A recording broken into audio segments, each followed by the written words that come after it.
Hi everybody, ఎలా ఉన్నారు? Just a thought,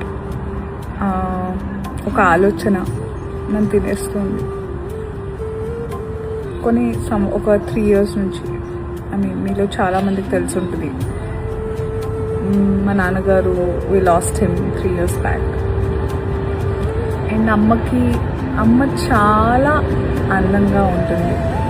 మంచి డ్రెస్సెస్ అప్, మంచిగా బొట్టు కింద బొట్టు పెట్టి కాటుకు పెట్టుకుని, మంచి రంగు గాజులు, గజ్జలు.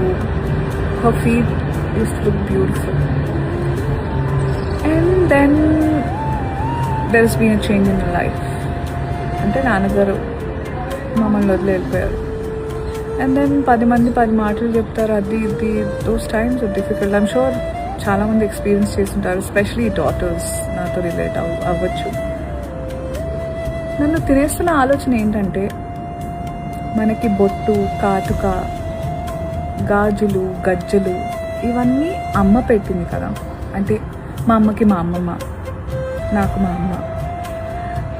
How is it related to like nail polish పెట్టడం, గోరింటాకు పెట్టడం? ఇవన్నీ పెళ్ళి కాకముందు మన అమ్మలు అమ్మమ్మలు మనకి ఇంట్రడ్యూస్ చేసిన దాన్ని పెళ్ళితో లింక్ పెట్టి,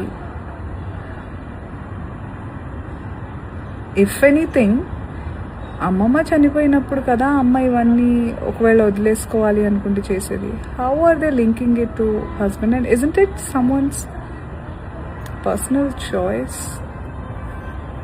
I'm just thinking out loud. నేను ఎవరిని ఛాలెంజ్ చేయట్లేదు, ఇది ఎవరికి వ్యతిరేకంగా కూడా మాట్లాడట్లేదు. జస్ట్ నాకు డౌట్ వచ్చింది. ఇలాంటి స్పెషల్ ఒకేషన్స్, పూజలు, పునస్కారాలు అవన్నీ జరుగుతున్నప్పుడు కూడా నాకు చాలా బలవంతమైన రూల్స్ కొన్ని అనిపిస్తూ ఉంటాయి. అసలు ఇవి ఎక్కడ రాస్తున్నాయి ఏంటి? Just sharing my insights with all of you.